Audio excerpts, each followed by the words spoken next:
love this kid. All right, wow. I'm so nervous. I'm so nervous. I'm really, really nervous, guys. Oh my God. Wow. To my best friend, Alan. Holy cow. I can't believe this day is finally here, in a good way. I mean it, like, can we give it up for Alan and Veronica Mandelbaum? This is one damn good-looking couple.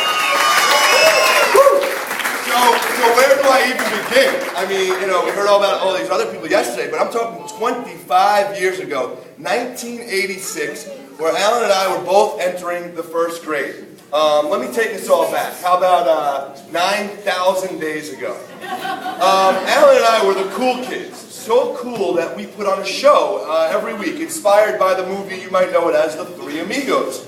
Alan was Lucky Day. I was Dusty Bottoms, and together we were the Three Amigos. Yeah, the third guy's not here, whatever. And then, so in elementary school, regardless of whether or not we were in each other's same classes, we managed to still stay amigos. Finally having class together in the 4th grade, where we both shared a crush on our teacher, Miss Spector.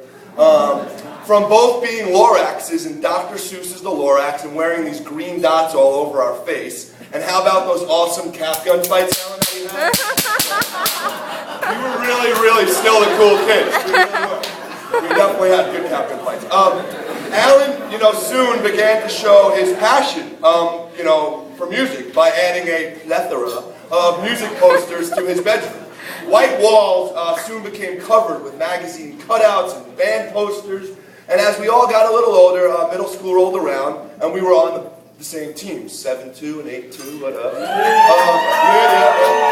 So we were, you know, from high school projects, Mr. Noodleman's class, Alan growing his hair out so long that he could like go like that and suck on his hair.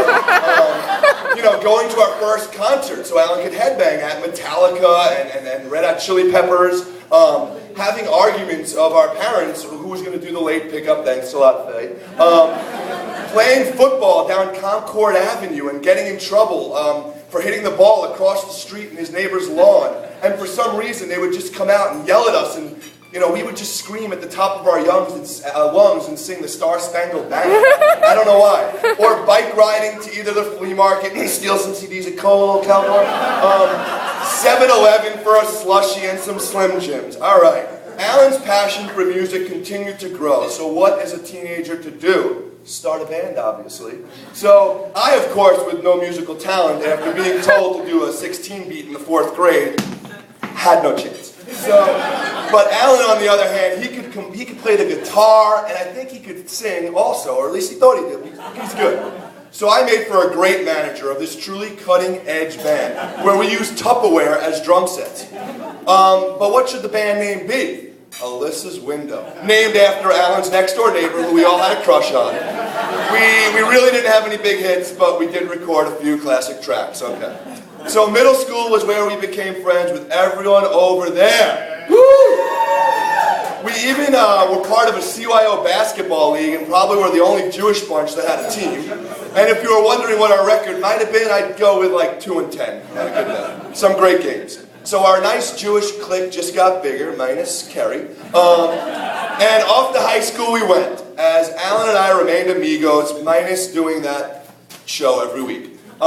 It's 1995, and our bond only grew stronger through the years, and we now entered high school. From not being in any of your classes together since I was in local, we would always meet in each other's lockers between classes, had lunch period together, to eventually being allowed off the school grounds. Woohoo! We took our driving course together. We had the 2 worst drivers in our group. I remember sitting in the back seat with Alan, like, thinking we were going to die, and we're just elbowing each other like we're not making it out of this car.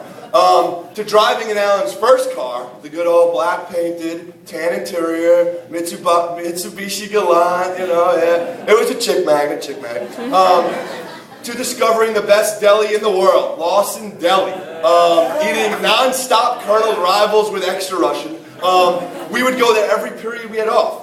And then to senior year, 1999, spring break in the Bahamas. For some reason, the only song that I can remember was that song, Everyone Falls in Love Sometime. For no reason, just one of those songs. From house parties to prom, Alan and I were still best amigos. College now rolls around, and although separated, it clearly made no difference at all. Alan went off to Albany, which really wasn't that much of a party school, so I figured I'd visit him at least a couple times a year. I even remember meeting up with Alan while he was on yet another spring break in Acapulco, as I got to see him on his last day of his trip, and we both got to dance with the devil at Palladium. More of Alan like that, yeah. So many amazing memories through 25 years of knowing Alan, and no matter how far he may be away, I know that I will always have my best friend a part of my life. Got a couple more. After we graduated college, somehow in 4 years' time, Alan went off to take this amazing European trip for nearly a month and was able to explore the world while backpacking. On Alan's return, while most of his friends already got a job, Alan figured the best way to get a job was to make some quick gelt working for his father. So now Alan had a nice bankroll of like 100 singles in his pocket at all times, for some reason. I worked in New York City, and Alan and I would coordinate getting it home so we could both get jacked up and work out together at the New York Sports Club. That lasted a solid year, as you could tell. Alan then decided he belonged in LA to pursue his career and passion of the movie business. And now, nearly 8 years in LA, Alan really has not only found a home here, a fantastic job as a movie executive, and I do love calling, and calling him on the phone, having his assistant pick up, and she's like, "Who is it? Alan Mandelbaum's office." And I just put on this accent, and I'm like, "Hugh Jackman." And they get all flustered, because, it could be Hugh. To many fun visits in LA, me losing all your CDs in Malibu, sorry, playing ball in Venice Beach, taking your car everywhere, climbing Runyon's Canyon Park, and all the awesome restaurants you've taken me to. But how could I forget, the most important aspect of your LA life? And Veronica, by your side, every step of the way, you two have started a real life together, an adult life that we all really envy. I'm so thrilled to see you awesome. You guys are both smiley, warm-hearted couple together forever now. And Alan, I always know that no matter how far apart you will be, we will always be friends forever. Those 3,000 miles apart don't have anything on us. You're the man now, dog. Always will be. And I am so honored to be a part of this momentous day in your life, and can't wait to celebrate with you all the next great years in your life as you both create the new memories. And hey, who knows, one day maybe little Junior will be like Uncle Eric. So I wish you both nothing but the best in life, and keep those smiles shining bright so I can always see Alan's signature gap, all right? And always know that you will have a best friend to call on whenever and wherever you are.